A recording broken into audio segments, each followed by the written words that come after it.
వద్దంటే వినదే పగలంతా ఆడి పాడి ముద్దైన తినదే పరిగెత్తే పైడి లేడి చిలకల్లే చెవిలో ఎన్నో సులాడి పడుకోదే పన్నెండైనా ఏం చేయాలి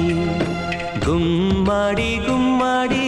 ఆడిందంటే అమ్మాడి